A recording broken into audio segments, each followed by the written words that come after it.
디도서 2장의 말씀은 디도서는 목회의 서신이죠.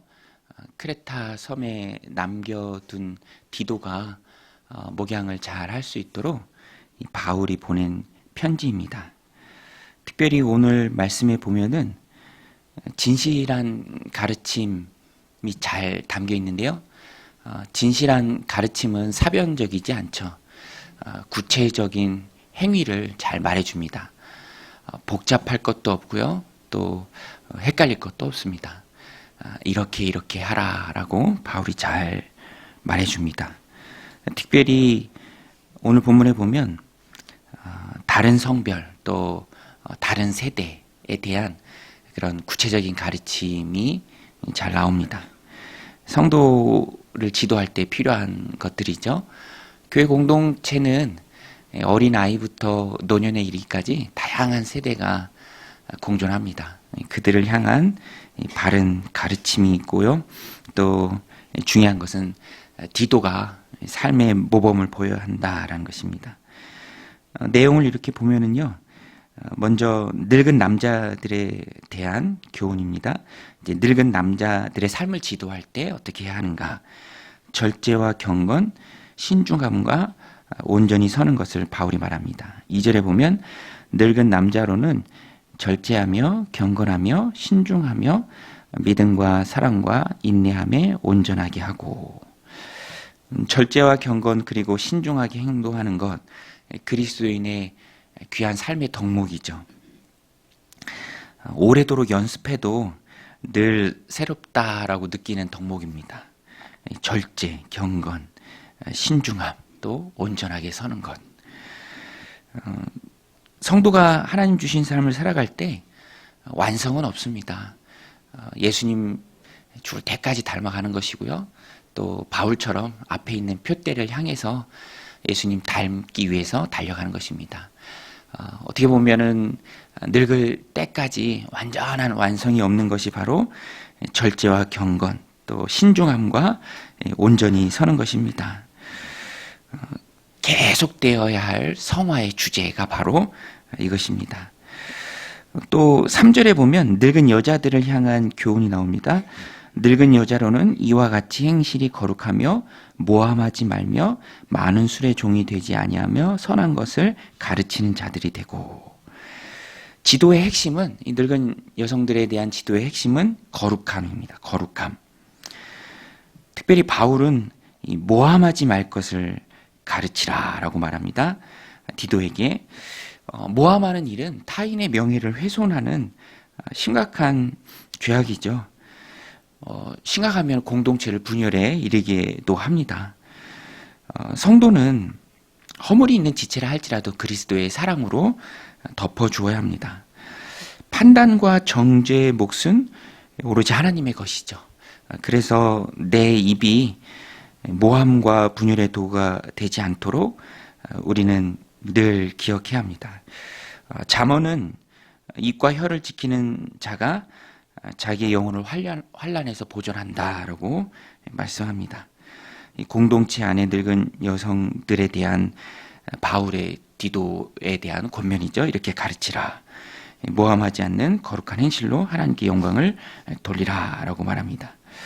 또 4절에 가서 보면 젊은 여자들을 향한 교훈이 나옵니다. 4절에 그들로 젊은 여자들을 교훈하되 그 남편과 자녀를 사랑하며 신중하며 순전하며 집안일을 하며 선하며 자기 남편에게 복종하게 하라.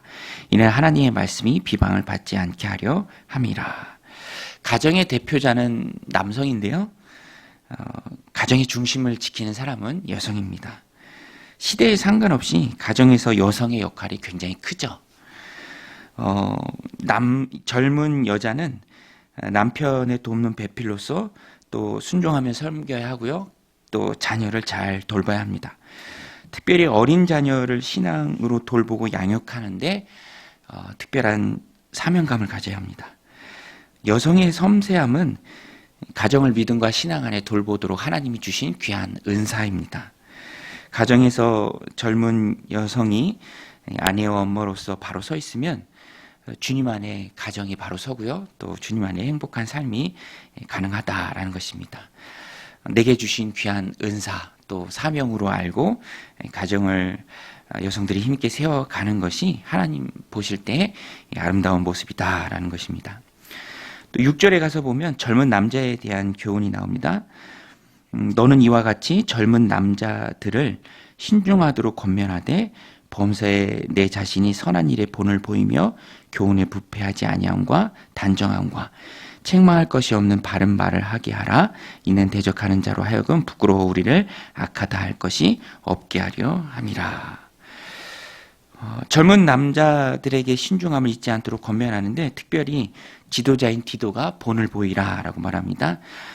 진정한 가르침은 말이 아니라 삶에서 나오는 것이죠.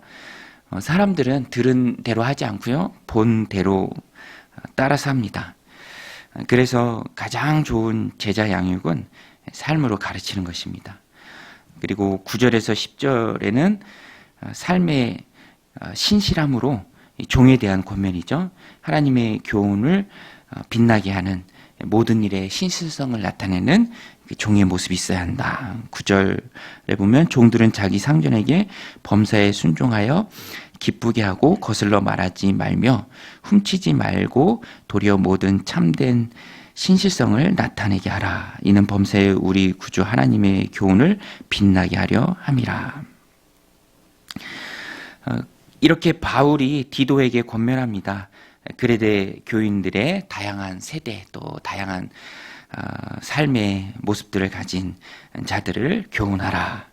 그런데 사실 배후에서 진정으로 교육하시는 분은 주님이세요. 그래서 12절에 보면 주님의 은혜가 우리를 양육하게 하라라고 바울이 말합니다. 12절에 우리를 양육하시되 경건하지 않은 것과 이 세상 정욕을 다 버리고 신중함과 의로움과 경건함으로 이 세상에 살고 복스러운 소망과 우리의 크신 하나님 구주 예수 그리스도의 영광이 나타나심을 기다리게 하셨으니 14절에 그가 우리를 대신하여 자신을 주심은 모든 불법에서 우리를 속량하시고 우리를 깨끗하게 하사 선한 일을 열심히 하는 자기 백성이 되게 하려 하심이라. 너는 이것을 말하고 권면하며 모든 권위로 책망하여 누구에서든지 업신여김을 받지 말라. 그리스도의 십자가가 있는 본질적인 이유는 우리가 하나님의 백성으로 하나님 주신 삶을 잘 살아가게 하기 위함입니다. 잘 산다라는 것은 본이 되는 것이죠. 흠잡을 일이 없도록 살아가는 것. 여러분, 진정한 가르침은 주님이 우리에게 주신 것이고요. 그 십자가의 목표가 바로 우리가 예수님 닮은 아름다운 삶으로 하루하루 주님을 드러내는 그 삶으로 살아가게 하기 위함입니다. 바울이 그것을 디도에게 말하고요. 디도는 교회 안에 전 세대 다양한 사람들에게 그것을 교훈하라. 이제 바울이 말한 것이죠. 오늘 우리의 삶도 마찬가지입니다. 그리스도의 십자가가 단순히 지난날 우리의 죄만 용서하는 것이 아니라 오늘 본문에 나오는 것처럼 이렇게 빛나게 또 이렇게 의롭게 또 이렇게 참되게 이렇게 아름답게 늙은 여성, 늙은 사람들, 젊은 여성, 젊은 남자들 다양하게 각자의 세대에 맞춰서 예수님을 닮은 그 아름다운 모습으로 공동체 안에서 또 세상에서 살아나가는 것입니다. 오늘도 이 말씀 마음에 새기고 14절 말씀처럼 그가 우리를 대신하여 자신을 주심은 모든 불법에서 우리를 속량하시고 우리를 깨끗하게 하사 선한 일을 열심히 하는 자기 백성이 되게 하려 하심이라. 선한 일을 열심히 하는 자기 백성이 되게 하기 위해서 주님께서 십자가를 지셨습니다. 오늘 이 말씀 마음에 새기고 선한 일을 열심히 하는 하나님의 백성으로 오늘 하루 우리에게 주어진 삶을 살아내는 믿음의 백성들이 다 되시기를 주님의 이름으로 간절히 축원드립니다. 우리 같이 말씀 붙들고